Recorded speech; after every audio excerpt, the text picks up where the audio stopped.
Hello વિદ્યાર્થી મિત્રો, welcome back. આજે આપણે વાત કરીશું ગોલીય લેન્સના પદોની સમજ. આપણે અત્યાર સુધી બે લેન્સ આપણે ભણી ચૂક્યા છીએ, એક અંતર્ગોળ લેન્સ અને બહિર્ગોળ લેન્સ.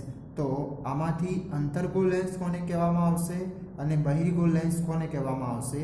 તો તમે જોઈ શકો છો કે જે પ્રથમ આકૃતિ જે છે એ એની વક્ર સપાટી કઈ સાઈડની છે? તો બહારની તરફ વળેલી છે, વક્ર છે. માટે આવા અરીસાને શું કહી શકીએ આપણે? બહિર્ગોળ અરીસો કહીશું. બહિર્ગોળ લેન્સ કહીશું આપણે. કયો? બહિર્ગોળ લેન્સ તરીકે ઓળખીશું, બરાબર. અને જે અંદરની તરફ હોય એવા લેન્સને શું કહેવામાં આવશે? અંતર્ગોળ લેન્સ. એટલે આ થઈ જશે અંતર્ગોળ લેન્સ. હવે આ બંને લેન્સ માટે એમાં કયા કયા પદો આવતા હોય છે એના વિશે ચર્ચા કરવાની છે.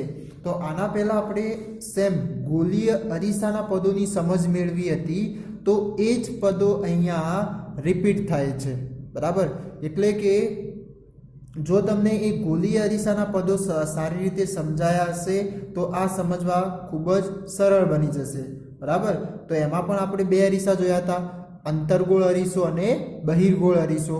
ઓકે, તો ચલો હવે વાત કરીએ આ ગોલીય લેન્સના પદો કયા કયા આવશે. તો એમાં નંબર 1 છે પ્રકાશીય કેન્દ્ર. તો પ્રકાશીય કેન્દ્ર કોને કહેવામાં આવે? તો તમે અહીંયા જોઈ શકો છો કે લેન્સના કેન્દ્ર બિંદુને પ્રકાશીય કેન્દ્ર કહે છે. હવે જેમ આપણે અરીસામાં ધ્રુવ જે હતો, એટલે કે આ અંતર્ગોળ અરીસો હતો, તો એ અંતર્ગોળ અરીસામાં જે એનું મધ્ય બિંદુ બનતું હતું એને શું કહેવામાં આવતું હતું?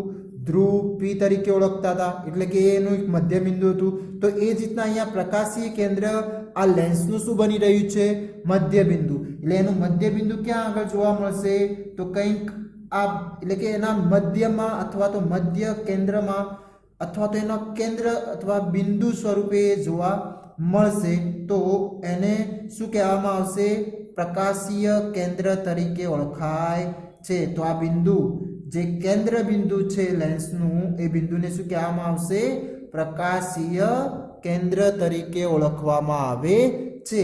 અને આની જે સંજ્ઞા છે એ સંજ્ઞા કેપિટલ O સ્વરૂપે દર્શાવાય છે. કેમ કેપિટલ O? કારણ કે એને ઇંગ્લિશમાં કહેવાય ઓપ્ટિકલ સેન્ટર. શું કહેવામાં આવશે? Optical centre. ઠીક છે. તો આ ઓપ્ટિકલ સેન્ટરના કારણે ઓના કારણે અહીંયા શું આવ્યું છે? કેપિટલ O એની સંજ્ઞા થશે, બરાબર. હવે બીજી વાત કરીએ તો આમાં તમે હવે આ બંને સપાટીઓ કેવી છે? લેન્સની વક્રાકાર છે, એટલે કે વક્ર છે. તો જેમ આપણે અરીસામાં જેમ વક્ર સપાટી હોવાના કારણે એક શું વિચારતા હતા?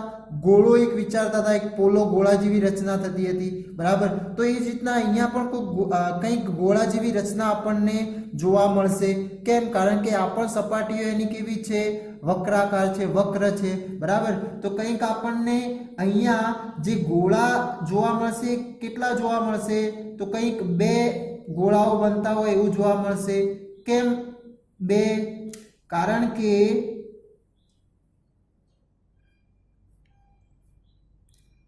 કે તમે અહીંયા જોઈ શકો છો કે આ જે ગોળા બની રહ્યા છે એના માટે જે વક્ર સપાટીઓ છે કેટલી છે? તો બે વક્ર સપાટી છે, બરાબર. તો બે વક્ર સપાટી હોવાના કારણે અહીંયા જે ગોળાની રચના થશે એ કેટલા ગોળા બનશે અહીંયા? તો કંઈક બે ગોળાઓ આપણને રચાતા જોવા મળશે, બરાબર. તો તમે અહીંયા જોઈ શકો છો કે આ બંનેમાં કઈ રીતના ગોળાની રચના થઈ રહી છે. તો કંઈક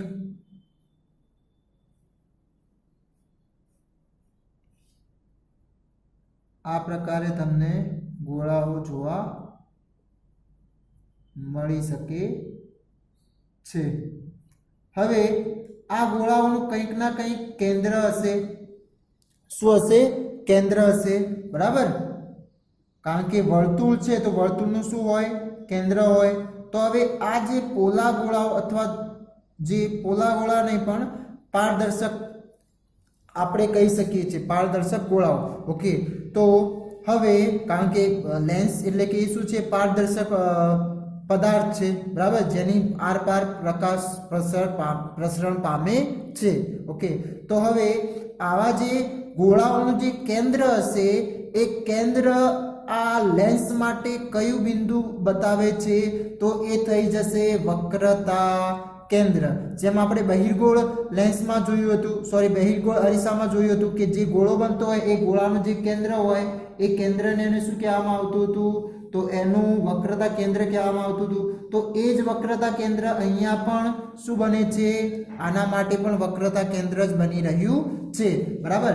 તો હવે અહીંયા તમે જોઈ શકો કે બે ગોળાઓ બનતા હોવાના કારણે અહીંયા કેટલા વક્રતા કેન્દ્ર બનશે, તો બે વક્રતા કેન્દ્ર બનશે, બરાબર. તો તમે બહિર્ગોળ લેન્સમાં પણ જોઈ શકો છો, એના કેન્દ્ર આપણે આ દર્શાવીએ તો બે વક્રતા કેન્દ્ર બને.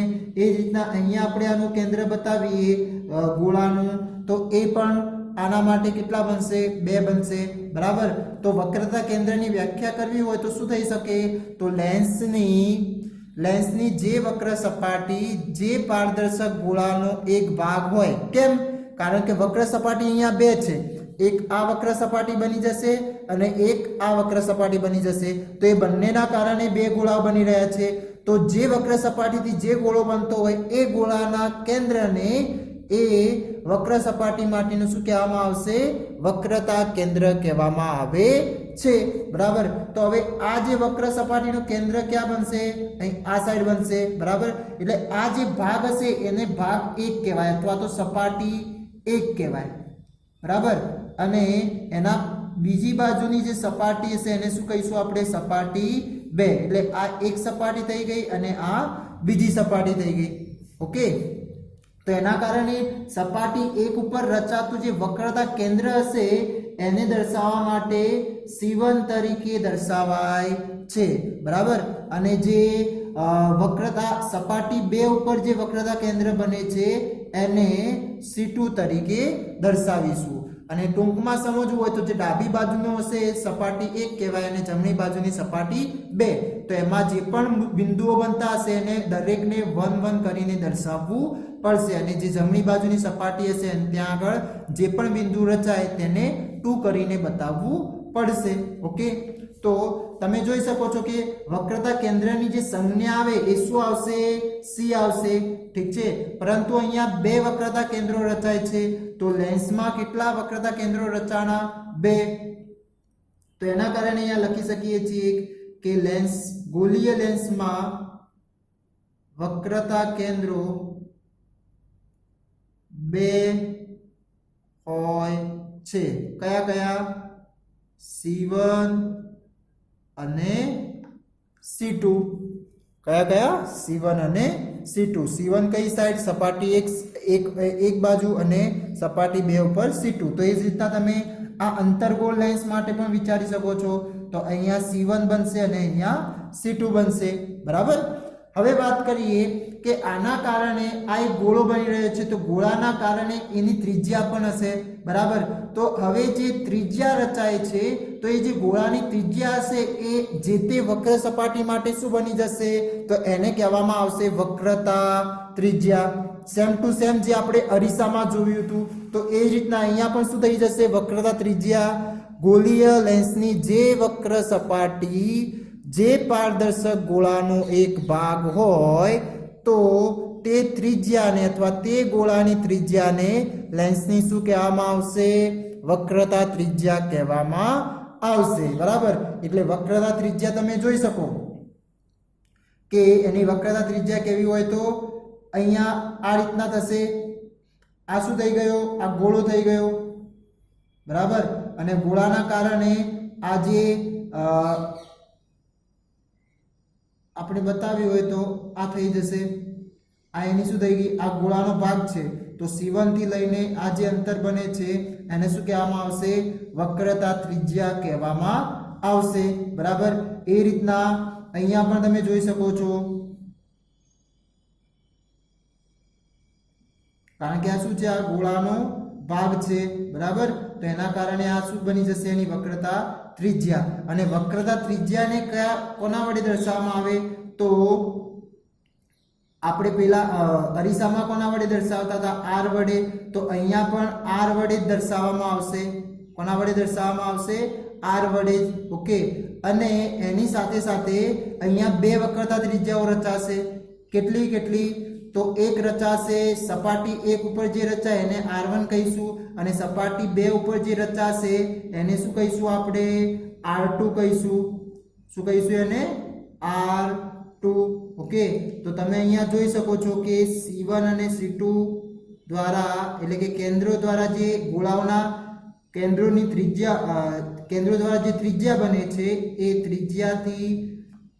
ત્રિજ્યા શું બની જશે અહીંયા વક્રતા ત્રિજ્યા બની જશે ઓકે તો આપ તમે જોઈ શકો r1 અને r2 તો એની સંજ્ઞા શું આવશે r આવશે અને એની વક્રતા ત્રિજ્યાઓ કેટલી હોય તો 2 હોય વક્રતા ત્રિજ્યા કેટલી હોય છે 2 હોય છે બરાબર અને એ કઈ તો r1 અને r2 ઠીક છે તો આ વાત થઈ ગઈ વક્રતા ત્રિજ્યા હવે વાત કરીએ મુખ્ય અક્ષ તો મુખ્ય અક્ષ એક શું હતી કાલ્પનિક રેખા હતી બરાબર તો હવે તમે કહી શકો છો એમાં શું હતું કે વક્રતા કેન્દ્ર અને ધ્રુવ P માંથી પસાર થતી કાલ્પનિક રેખાને શું કહેવામાં આવે છે તો એને જ મુખ્ય અક્ષ કહેવામાં આવતું હતું બરાબર તો એ જ રીતના અહીંયા વક્રતા કેન્દ્રો 2 છે બરાબર અને વચ્ચે શું આવેલું છે ધ્રુવની જગ્યાએ ઓપ્ટિકલ સેન્ટર અથવા તો પ્રકાશીય કેન્દ્ર તો તમે અહીંયા બોલી શકો છો કે લેન્સના બંને વક્રતા કેન્દ્રો અને પ્રકાશીય કેન્દ્રમાંથી પસાર થતી કાલ્પનિક રેખાને શું કહેવામાં આવશે મુખ્ય અક્ષ તો કંઈક આ રીતના એ પસાર થતી હશે બંનેમાંથી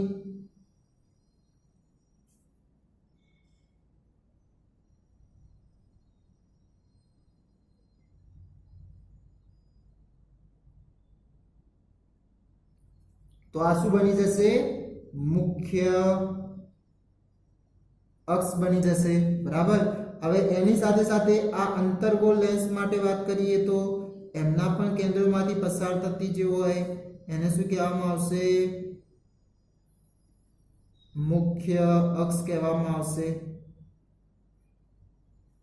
શું કહેવામાં આવશે એમને મુખ્ય અક્ષ બરાબર હવે આગળ જોઈએ તો મુખ્ય અક્ષ વાત થઈ ગઈ કયા કયા જોયા પ્રકાશીય કેન્દ્ર વક્રતા કેન્દ્ર પ્રકાશીય કેન્દ્ર વક્રતા કેન્દ્ર વક્રતા ત્રિજ્યા મુખ્ય અક્ષ હવે વાત કરીએ મુખ્ય કેન્દ્ર તો મુખ્ય કેન્દ્ર કઈ રીતના મળતું હતું તો એના માટે શું કરવામાં આવતું હતું કે જે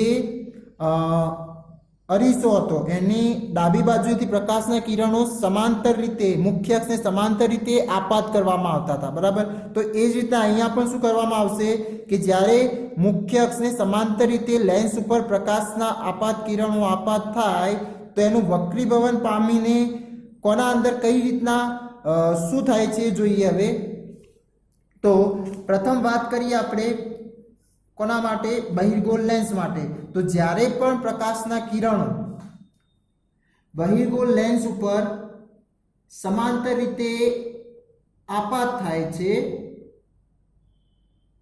માન લો કે કંઈક આ રીતના આપાત થતા હોય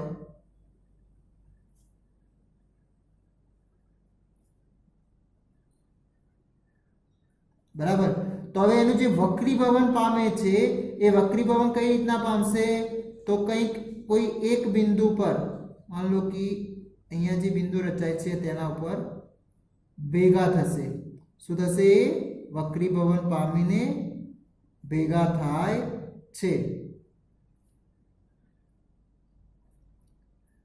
તો તમે જોઈ શકો છો અહીંયા તો આ જે બહિર્ગોળ લેન્સ દ્વારા કિરણોનું વક્રીભવન કરીને શું થાય છે એક બિંદુએ કેન્દ્રિત થાય છે બરાબર તો હવે એ જ રીતના આપણે અંતર્ગોળ લેન્સ માટે વિચારીએ તો અંતર્ગોળ લેન્સમાં શું થતું હશે તો એના ઉપર જ્યારે પ્રકાશના કિરણો આપાત થાય છે ત્યારે શું થતા હતા વિખેરાઈ જતા હતા શું થતા હતા એ કંઈક વિખેરાઈ જતા હતા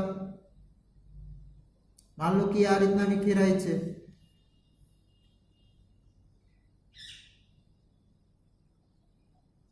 સમાંતર રીતે શું થશે? એકબીજાને સમાંતર રીતે વિખેરાશે. તો આપણે ધારી લઈએ કે કોઈ હવે એક કઈ રીતના વિખેરાતા હશે? તો કોઈ એક બિંદુમાંથી એમનું વિખેરણ થતું હોય એવું આપણને ભાસ થતો જોવા મળશે. તો એ બિંદુ ક્યાં આગળ મળશે? તો એની પાછળની તરફ. ક્યાં આગળ મળશે? એની પાછળની તરફ આપણને રચાતું જોવા મળશે. એટલે કંઈક આ રીતના આપણને આ વ્યવસ્થિત આકૃતિ દોરજો. બરાબર. તો આ જે બિંદુ અહીંયા રચાય છે તો એ બિંદુને પછી શું કહેવામાં આવશે? મુખ્ય કેન્દ્ર. શું કહેવામાં આવશે? મુખ્ય કેન્દ્ર. ઓકે. અને એ મુખ્ય કેન્દ્ર અહીંયા કેટલા બનશે? તો એ પણ 2 બનશે. તો જે સપાટી 1 ઉપર જે મુખ્ય કેન્દ્ર બનશે એને શું કહેવામાં આવશે? F1 તરીકે ઓળખવામાં આવશે. અને એ જ રીતના માન લો કે સપાટી 2 પર જ્યારે પ્રકાશના કિરણો આપાત થાય તો એમનાથી જે કે બનતું હશે એને શું કહેવામાં આવશે? તો F2 કહેવામાં આવશે. બરાબર. એટલે કે એના દ્વારા જે મુખ્ય કેન્દ્ર રચાતું હોય એને શું કહીશું આપણે? F2 કહીશું. બરાબર. તો અહીંયા જે રચાશે સપાટી 1 ઉપર એને શું કહી દઈશું આપણે? F1. અને જે સપાટી 2 ઉપર જે રચાય છે એને શું કહેવામાં આવશે? F2. નો ડાઉટ ભલે આ સપાટીના કારણે બન્યું, ઓકે, પણ એને કહેવામાં શું આવશે? અહીંયા F2 કહેવામાં આવશે. કેમ? કારણ કે એ સપાટી 2 ઉપર રચાઈ રહ્યું છે તો એને F2 અને C2, અને અહીંયા જે સપાટી 1 ઉપર રચાતું હોય એને F1 અને C1 તરીકે ઓળખવામાં આવે છે. તો આ થઈ ગઈ મુખ્ય કેન્દ્ર. તો મુખ્ય કેન્દ્ર કોને કહેવામાં આવે? તો ગોળીય લેન્સના મુખ્ય અક્ષને સમાંતર. શું? ગોળીય લેન્સના મુખ્ય અક્ષને સમાંતર આપાત થતા પ્રકાશના કિરણો લેન્સ દ્વારા વક્રીભવન પામી મુખ્ય અક્ષ પરના જે બિંદુએ કેન્દ્રિત થતા હોય. હવે જે બિંદુએ કેન્દ્રિત એટલે કયા લેન્સ માટે કેન્દ્રિત થતા હશે? તો એના માટે આવશે બહિર્ગોળ લેન્સ. કયો લેન્સ આવશે? બહિર્ગોળ લેન્સ. બરાબર. અને વિકેન્દ્રિત થતા અથવા તો શું થશે? બીજા લેન્સ એટલે કે અંતર્ગોળ લેન્સ દ્વારા વિકેન્દ્રિત થતા હોય એવો ભાસ થતો હોય તો પછી તે બિંદુને શું કહેવામાં આવશે? લેન્સનું મુખ્ય કેન્દ્ર કહેવામાં આવે છે. અને એની સંજ્ઞા કઈ છે? તો કેપિટલ F. અને મુખ્ય કેન્દ્રો કેટલા રચાશે લેન્સ પર? તો 2 રચાય છે. 2 હોય છે. કયા કયા? જે સપાટી 1 ઉપર રચાય F1 અને સપાટી 2 ઉપર રચાય F2 કહીશું આપણે. ઓકે. તો આ વાત હતી મુખ્ય કેન્દ્ર. હવે જે મુખ્ય કેન્દ્ર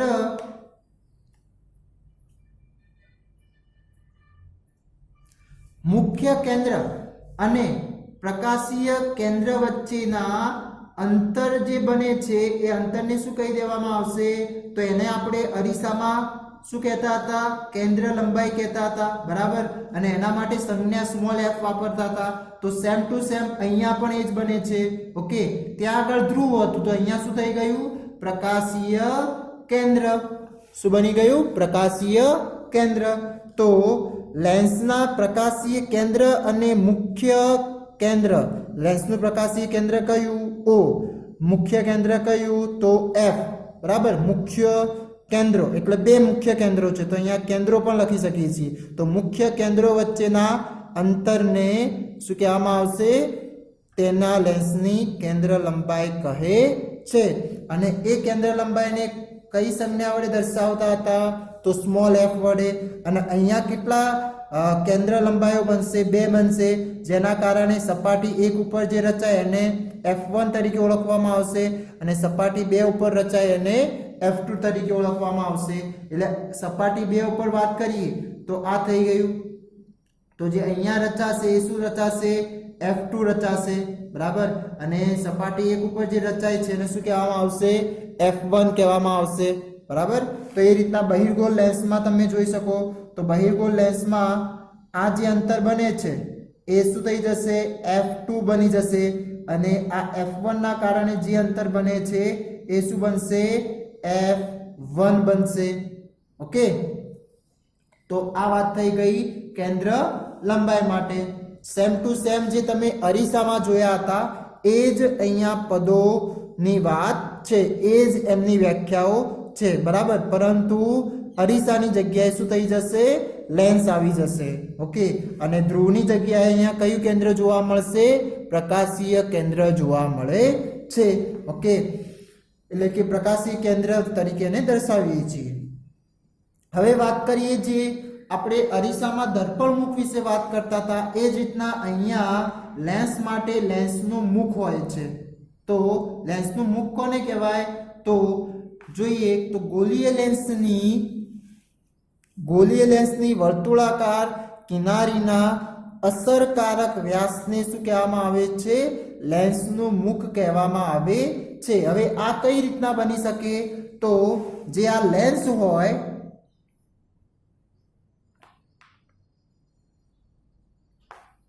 જેમ આપણે અરીસા માટે વિચારતા હતા, આંતરગોળ અરીસો હતો તો એના જે આ બે છેડા પરના બિંદુઓ હતા તો એ બિંદુઓને આપણે mn તરીકે દર્શાવતા હતા, બરાબર.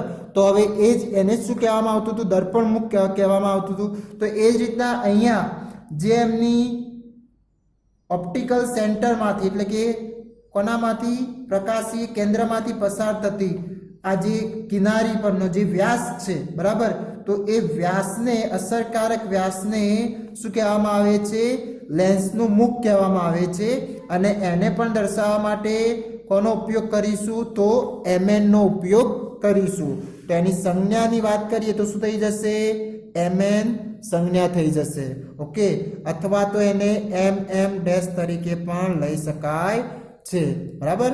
મોટા ભાગે આપણે કઈ યુઝ કરીશું? mn. ઓકે, એ જ રીતના અંતર્ગોળ લેન્સની વાત કરીએ તો અંતર્ગોળ લેન્સમાં કઈ રીતના બનશે? તો એના ઓપ્ટિકલ સેન્ટરમાંથી પસાર થતી હોય એવી લંબાઈ. ઓકે, તો mn, તો આ થઈ જશે એની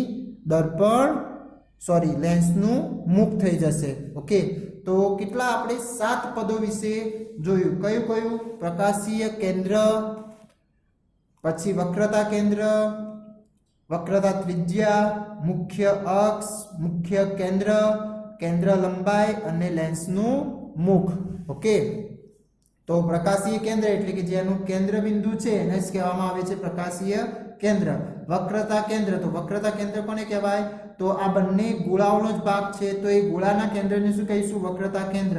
અને એને સંજ્ઞા c અને કેટલા કેન્દ્રો હોય? 2, C1 અને C2, બરાબર. સપાટી 1 ઉપર જે રચાય છે એને C1 કહીશું, સપાટી 2 ઉપર રચાય એને C2 કહીશું. એ રીતના વક્રતા ત્રિજ્યા, તો જે ગોળીય લેન્સની જે વક્ર સપાટી જે પારદર્શક ગોળાનો ભાગ હોય એટલે આ એક ગોળાની જે ત્રિજ્યા હોય એ ત્રિજ્યા જે તે સપાટીની શું બની જશે? વક્રતા ત્રિજ્યા બની જાય છે. અને એના માટે શું વપરાય છે? R1 અને R2, બરાબર. R1 એટલે કે સપાટી 1 ઉપરની વક્રતા ત્રિજ્યા અને R2 એટલે સપાટી 2 ઉપરની વક્રતા ત્રિજ્યા. અને મુખ્ય અક્ષ, તો મુખ્ય અક્ષ કોને કહેવાય? તો લેન્સના વક્રતા કેન્દ્રો અને પ્રકાશીય કેન્દ્ર વચ્ચે, વક્રતા કેન્દ્ર એટલે કે C અને પ્રકાશીય કેન્દ્ર એટલે O, બેમાંથી પસાર થતી કાલ્પનિક રેખાને શું કહેવામાં આવશે? મુખ્ય અક્ષ કહેવામાં આવે છે. અને મુખ્ય કેન્દ્ર, તો મુખ્ય કેન્દ્ર કોને કહેવામાં આવે? તો જ્યારે પણ પ્રકાશના કિરણો મુખ્ય અક્ષને સમાંતર રીતે જ્યારે આપાત કરવામાં આવશે આવા ગોળીય લેન્સ ઉપર, ઠીક છે, તો એના દ્વારા જે બહિર્ગોળ લેન્સ હશે એમાં શું થશે? તો એ કિરણોને વક્રીભવન કરીને કોઈ એક બિંદુ આગળ કેન્દ્રિત કરે છે. ઓકે, તો એ બંને સાઈડ, માન લો કે આ સાઈડથી આવતા હશે તો એને શું કરશે? આ F1 ઉપર કેન્દ્રિત કરશે અને ડાબી બાજુથી આવતા હશે તો F2 ઉપર કેન્દ્રિત કરે છે.